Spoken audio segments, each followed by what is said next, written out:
Le pedimos por favor a Juan Carlos Carrillo del Centro Mexicano de Derecho Ambiental, si nos puede compartir su ponencia. Muchas gracias.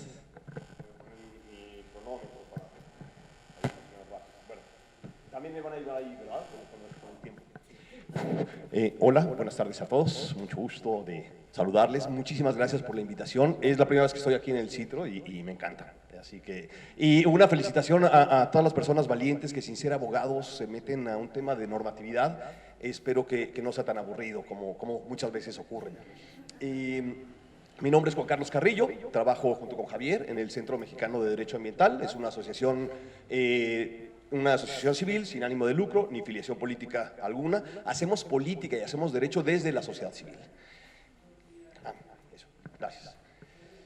Rápidamente, lo que vamos a platicar en estos breves minutos, no arranqué ya está, es un poco esta idea del concepto de productos forestales no maderables, los beneficios que generan, que me parecen sumamente importantes, sociales, ambientales y económicos.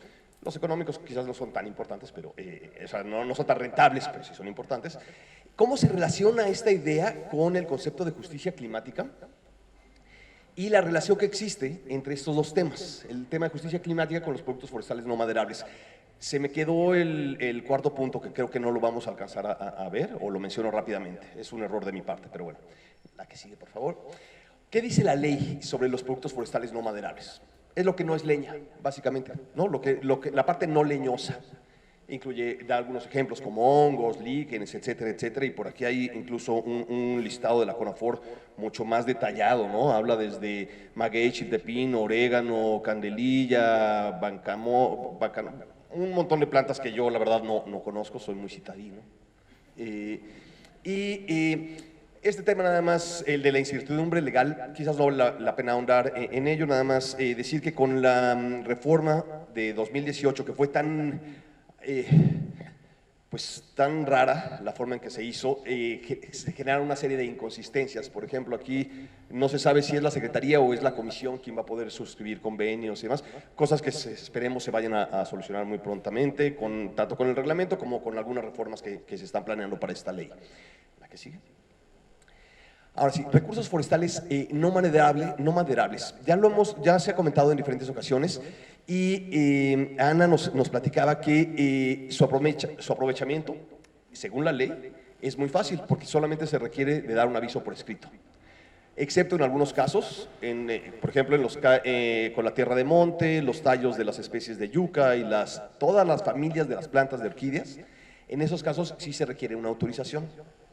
Eso pues se lee bastante fácil, yo te aviso y aprovecho, sí, no hay ningún problema. Sin embargo, el derecho siempre es como una cebolla, que tiene muchas capas, ¿no? Si nos quedamos nada más con la parte de arriba, nos vamos a perder de todo el sabor y de toda la complejidad. Hay que ir pelando la cebolla. Cuando vemos de la primera capa de la cebolla, pasamos al reglamento, nos damos cuenta que primero que nada está desactualizado, como ya fue comentado, ¿no? Hace referencia a unos artículos que ya no son los mismos artículos en la ley. Creo que se refiere al artículo 91 o una cosa así, y ya no coincide porque hay una ley nueva. Además, establece una serie de requisitos para quienes dan solamente aviso para el aprovechamiento de recursos forestales no maderables. Vamos a imaginar que soy Don Chuy, ya una persona de 65 años y generalmente por usos y costumbres los mayores hacen, bueno, depende de la comunidad, pero muchas veces los mayores son quien hace el aprovechamiento de los recursos no maderables. Entonces vamos a pensar que soy Don Chuy o Doña Lola o quien sea y quiero aprovechar el chiltepín. Resulta que a pesar de que solamente me pide un aviso la ley, el reglamento me pide original y copia certificada del título de propiedad o posesión del predio.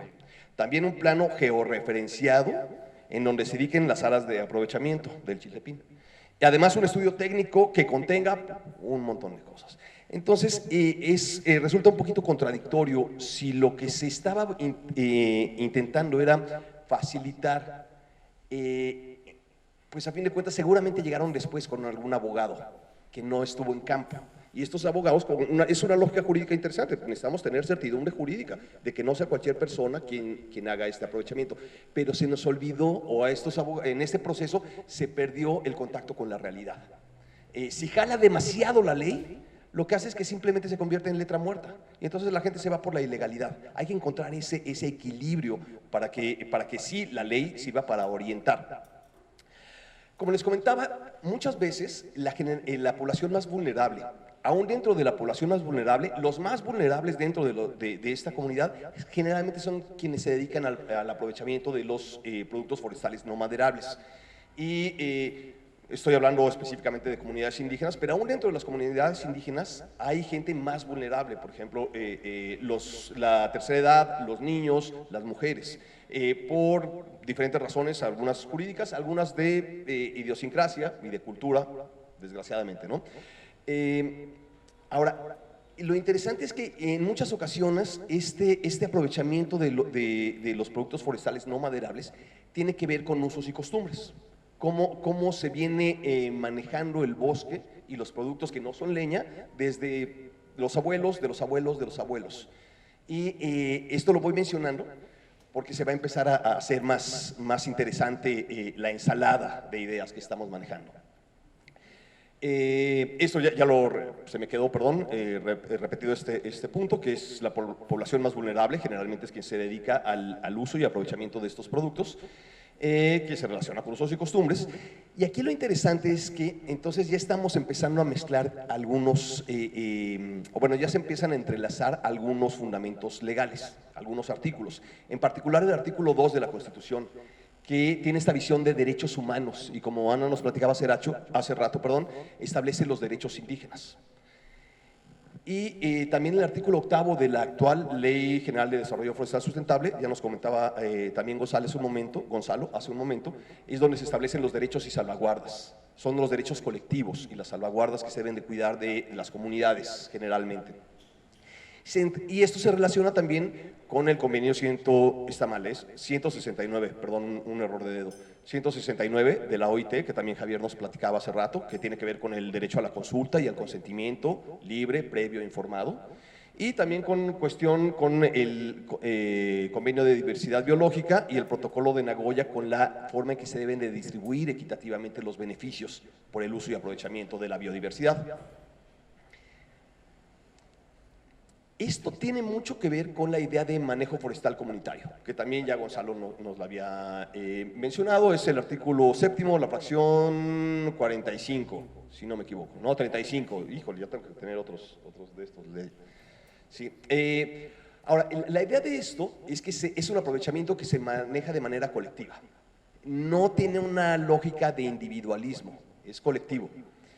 Generalmente están incluidos los pueblos indígenas, comunidades también propietarios, porque a veces se nos olvida mencionar la palabra propietarios, también están incluidos ahí, pero con esta visión de aprovechamiento colectivo y, en un mundo ideal, haciéndolo de manera sustentable, con equidad de género, equidad social, equidad intergeneracional, con inclusión y respeto a las tradiciones y usos y costumbres. Esto ahorita lo vamos a cerrar un poco. ¿Me ayudas con la siguiente, por favor? Esta lámina no se refiere específicamente a productos forestales no maderables, pero sí da una idea de cómo el manejo del bosque, el manejo forestal comunitario es mucho más amplio que solamente la leña, que solamente los productos forestales. Tenemos solamente menos de la mitad del aprovechamiento, el 42%, se considera del manejo forestal, del aprovechamiento maderable. Hay un montón de otros temas que, si bien no son estrictamente productos forestales no maderables, sí se relacionan con este manejo del bosque que va más allá de solamente la leña. La que sigue, por favor. Ahora, una de las cosas que hace más interesante este tema es que generalmente este manejo y este aprovechamiento de los productos forestales no maderables se realiza en tierras de uso común. No necesariamente son propiedad privada o no necesariamente son parcelas individuales.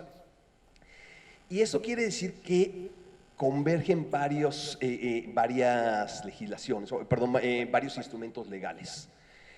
Por un lado, está la legislación, el derecho positivo vigente, ¿no? La ley agraria, la ley general de desarrollo forestal sustentable, la LGEPA, la ley de desarrollo rural sustentable, que, como ya nos platicaba Javier hace rato, son visiones occidentales urbanas, por ponerle una etiqueta, ¿no? Es una visión la visión de los vencedores, y es una herencia que viene desde el derecho romano.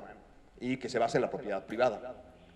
Pero en estas mismas áreas o zonas de uso común también inciden directamente los usos y costumbres, los acuerdos de asamblea, el estatuto comunitario, que es esta visión más prehispánica, digamos, esta herencia, no una visión, pero que resulta de los usos y costumbres que vienen desde los abuelos. No sabemos cuál de todos esos abuelos, pero es una herencia que viene más desde el mundo prehispánico, de alguna manera. Entonces, lo que resulta bien interesante es que convergen estas dos visiones. Por un lado, un enfoque de derechos humanos. Cuando hablamos del enfoque de derechos se refiere no a derechos civiles, ni a derechos agrarios, a veces hay confusión. Derechos humanos. Se reconoce que tenemos estos derechos por el simple hecho de ser humanos. Y es esta visión que está en la Constitución, en el artículo 1 y que permea toda la Constitución, en donde, si se dan cuenta, hace rato Ana nos platicaba cómo esta visión de derechos da derechos a los pueblos indígenas, por ejemplo, en el artículo 2, aunque no sean los dueños de la tierra, aunque no tengan el título de propiedad sobre la tierra, sí tienen el derecho para aprovechar y hacer uso de los recursos que están sobre su territorio. Entonces son dos visiones distintas. Uno es derechos humanos y colectivos, y otra es la visión del derecho positivo tradicional de la ley agraria. La visión de esa ley es cómo nos organizamos al interior de los ejidos y las comunidades para hacer un aprovechamiento, para hacer productiva la tierra. Eso, si se fijan, es el derecho positivo contra el sistema de usos y costumbres, y que tienen lógicas muchas veces distintas. Por un lado, el derecho positivo se basa en la propiedad privada, seguramente es la esencia del derecho romano. Todo gira en torno a la propiedad privada. Yo te puedo demandar si me robas porque era mío, pero no te puedo demandar por contaminar el aire porque no es mío. Es distinto, es de todos, es difuso, es colectivo. Son dos lógicas distintas que están encontrándose en el mismo espacio y tiempo, en los territorios. El usufructo, por ejemplo, colectivo, se refiere, no tiene que ser mi mesa, pero sí puedo aprovechar mi mesa. Sí puedo poner mi celular, la estoy usando yo ahorita, estoy haciendo uso de los frutos que me puede dar esta mesa, pero la mesa no es mía, la mesa es del citro. Es una lógica un poco distinta a la que tradicionalmente se maneja en el derecho civil, en el derecho agrario. Es mío, yo tengo derecho sobre eso. Entonces, estamos en un momento, me parece, de la evolución de las legislaciones bien interesante. En la que sigue, por favor. Porque, a ver, dime, dame la que sigue. Híjole, no me digas, ¿o nada más? No, regrésate, por favor. Entonces se me olvidó ponerla. Creo que se me olvidó ponerla y era la esencia de esto. Coinciden en el mismo espacio-tiempo y en el mismo territorio dos visiones. La visión de los urbanos, que es propiedad privada, derecho escrito, contratos, hay una relación, yo te pago, tú me das un servicio y lo ponemos por escrito. Y todo gira en torno a la propiedad privada. Mientras que la visión colectiva no necesariamente es eso, son usos y costumbres generalmente no escritos, a veces sí, pero generalmente no son escritos, no gira en torno a la propiedad privada, gira en torno al beneficio de todos, y se basa no en lo que dice la ley, sino en lo que me enseñaron los abuelos. Son lógicas que son distintas. Por aquí lo había escrito de una manera muy bonita, lástima que no lo grabé, pero bueno. Es bien importante entender esta convergencia de dos formas de entender la realidad. Y volviendo un poco al tema de los productos forestales no maderables, lo que es interesante es que además de los beneficios que generan directamente para las personas en términos alimenticios o incluso económicos cuando se pueden vender, generan un montón de beneficios además, que son económicos y que son sociales. Por ejemplo, son los medios de vida para las comunidades, no solamente para alimentar, sino para el combustible, el forraje para el ganado, las medicinas, agua, etc. Pero también generan arraigo a la comunidad, evitan que haya cuando hay un buen manejo forestal comunitario que incluye los productos no maderables, hay mucho más arraigo y no hay necesidad de irme al gabacho de mojado a ver si consigo recursos. Generan arraigo, fortalecimiento del tejido social. Es difícil, pero no siempre tengo la necesidad de irme y sumarme a un cártel, porque tengo opciones para el desarrollo aquí. Conservan de manera activa los recursos forestales, el bosque en sí mismo, los árboles, que generan además captura de carbono. por ahí me voy a ir un poquito más adelante. Mejoran los servicios ambientales, no solo la captura de carbono, sino la captación de agua, la biodiversidad, la riqueza cultural, la riqueza visual. Cada vez es más común que un psicólogo te diga, es que vete a un lugar natural en donde se te pierda la vista y veas arbolitos, porque estamos... Bueno, ustedes van para allá, todavía no están como en el DF, pero de repente el tráfico de la mañana nos hace valorar los servicios ambientales. Ayudan a la conservación de la diversidad mexicana, tanto ambiental como cultural. Somos megadiversos en términos culturales y en términos ambientales. Reduce la presencia de plagas e incendios, porque estoy cuidando lo que está a mi alrededor, estoy cuidando el bosque y cuando veo que hay una posibilidad de riesgo de plaga o de incendio, trato de aplicarme lo antes posible. Genera oportunidades de desarrollo y fuentes de trabajo para las personas de la comunidad y frena la desertificación. Entonces está generando beneficios para el bien común, podrían ser considerados a lo mejor como de interés nacional o de utilidad pública. Son beneficios para todos, no solamente la persona que está comiéndose que eran frambuesas, lo que veíamos el otro día, o no solamente quien vende la resina. Generan beneficios para toda la comunidad local y la comunidad global. La que sigue, por favor. Ahora, tratando de relacionar esto ya con el tema de justicia climática. El cambio climático, todos hemos escuchado hablar de él, más o menos, creo que no voy a ahondar mucho en eso, pero está mucho más grueso de lo que pensábamos. Yo hice mi tesis de licenciatura en 1998, ya el siglo pasado, y los escenarios que se hablaban en el 98 ya fueron rebasados. O sea, lo que se consideraba que iba a ser el peor escenario en 100 años ya está ocurriendo ahorita, 20 años después. Entonces es mucho más serio de lo que nos damos cuenta muchas veces. Sin embargo, el tema de cambio climático pasa por justicia, por equidad inmediatamente. De hecho, tiene mucho que ver con la economía y con el poder de desarrollo, más allá de con el ambiente. Implica temas de equidad y justicia porque no va a afectar de la misma manera a todos. Tristemente, va a impactar mucho más fuerte a las personas y a los países que tenemos menos posibilidad de adaptarnos, menos posibilidad económica, cuando menos, de adaptarnos, aunque tenemos otras grandes ventajas. Quienes serán más afectados tienen las peores condiciones. Las empresas, bueno, olvidemos las empresas, los países que están en el norte, generalmente los desarrollados, son los que salen menos perjudicados en los escenarios del cambio climático, en los escenarios futuros. El cambio climático además también incrementa problemas como la migración. De hecho, ya hay 2 islas que quedaron, o bueno, más de 2 islas, que ya quedaron bajo el agua, no me acuerdo exactamente, es en África, lo leí hace poquitito y traté de apuntarlo por aquí para que no se me olvidara, pero bueno, ya hay islas que están bajo el agua. Digo, chiquitas y seguramente sin población, pero y eso va a irse incrementando. La mayoría de las ciudades grandes están muy cerca de las costas y pues van a ser los primeros que van a estar emigrando. Olvídense de Miami, por ejemplo, ¿no? Y el mayor impacto es en comunidades rurales. No solamente porque les pega de lleno la sequía, bueno, sí, porque la mayoría de las personas que viven, las más pobres, dependen de la siembra de temporal. Entonces, si hay cambios en la forma en que llueve, pues obviamente hay cambios en la forma en que ellos cosechan y también en la forma en que obtienen productos forestales que no son la madera. La que sigue, por favor. Ahora, el tema es que México es altísimamente vulnerable. Nosotros somos el jamón del sándwich entre 2 océanos.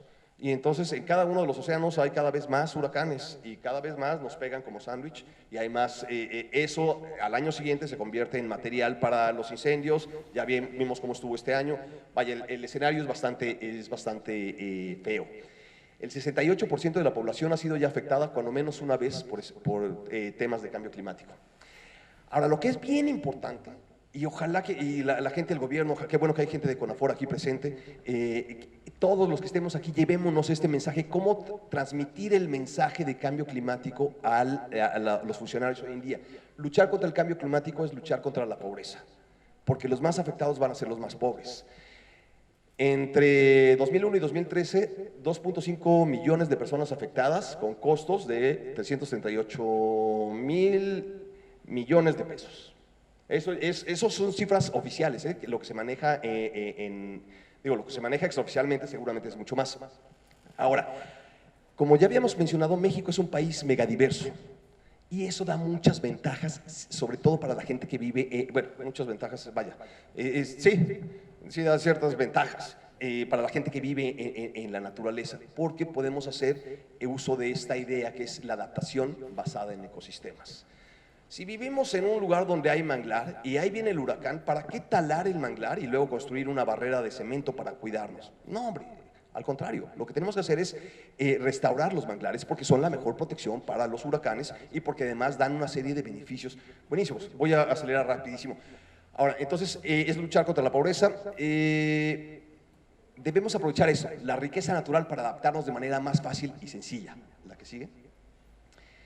Entonces, si queremos transitar hacia una visión de un futuro que sea más equitativa, sostenible y que proteja a las personas, necesitamos este enfoque de justicia climática. Necesitamos garantizar los derechos humanos colectivos, que haya una equitativa distribución de los costos y de los impactos, que haya equidad de género, equidad social.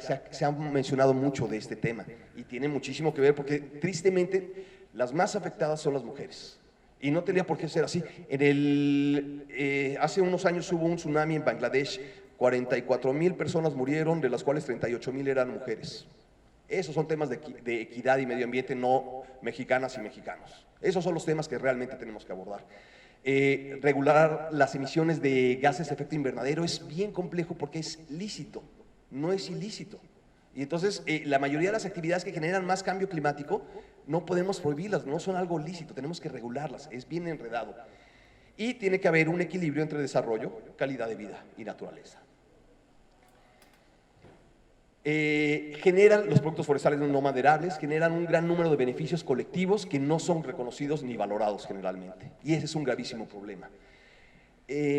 Las personas que se dedican al manejo de estos productos son las más afectadas y las más susceptibles al cambio climático y en realidad son el manejo comunitario, el manejo forestal y los productos forestales no maderables deben de ser una oportunidad para fomentar actividades económicas que sean sustentables y que además nos permitan adaptarnos al cambio climático. La que sigue, por favor.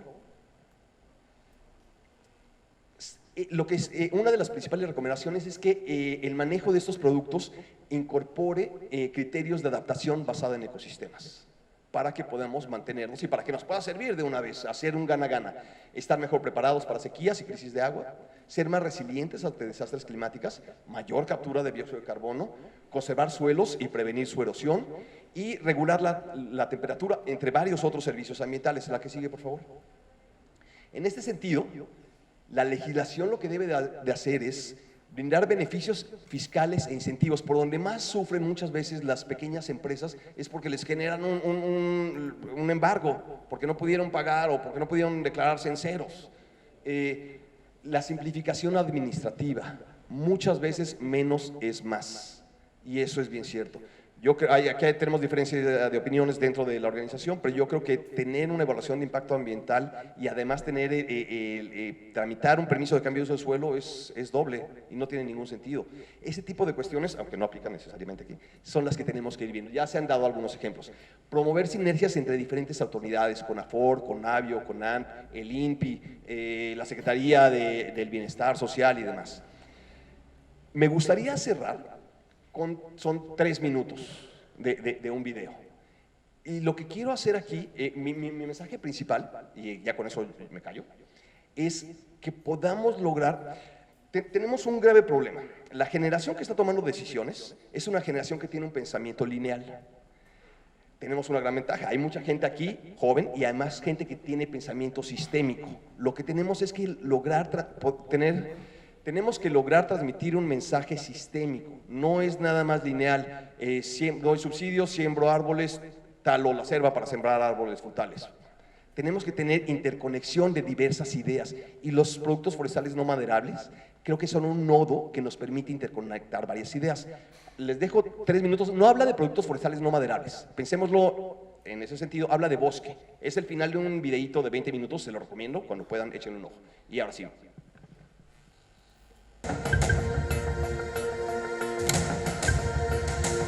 El cambio climático es un problema que tenemos ya, y como todo está relacionado, combatirlo ayuda en casi cualquier otro problema que tengamos ahora. Por ejemplo, absorber CO2. Se hace de maravilla con árboles. Les encanta el CO2, son junkies del CO2. ¿Para qué sirven también? Para frenar la desertificación, un problema que afecta al 40% de nuestro planeta y que si combatimos nos hace más fuertes contra las crisis de agua y de alimentos. Si nos adaptamos al cambio climático y mitigamos sus efectos, estamos transformando la sociedad, haciéndola más resistente a cualquier crisis y atacando muchísimos otros problemas que te pueden parecer hasta más urgentes. Esta visión también usa el cambio climático, pero ya no es una distopía, no se apoya en el miedo. ¿Sabes cómo se llama lo contrario a una distopía, verdad? Una utopía. Cuando en 1965 Stanley Kubrick rodó su película 2001 Odisea en el espacio, el hombre aún no había pisado la luna.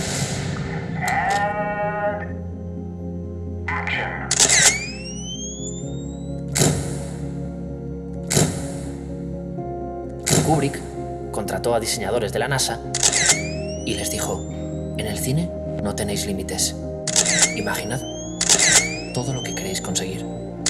La película se estrenó y gente que trabajó en el proyecto Apolo ha reconocido que 2001 cambió su manera de pensar, que tanto los diseñadores e ingenieros que nos llevaron a la Luna como los que trabajan en la actualidad para llevarnos más allá están profundamente influidos por esa película. La utopía dio forma a la realidad.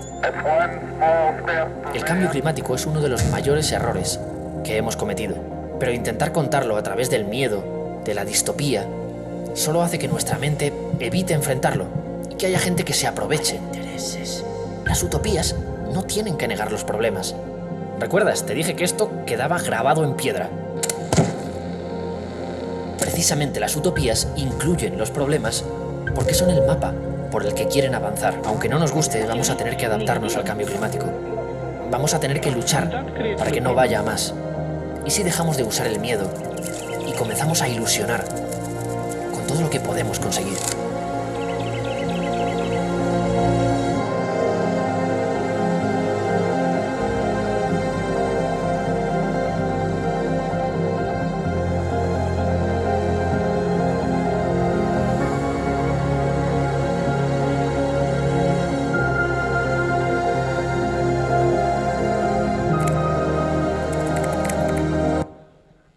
Era nada más para cerrar inspiradoramente y muchísimas gracias a todos.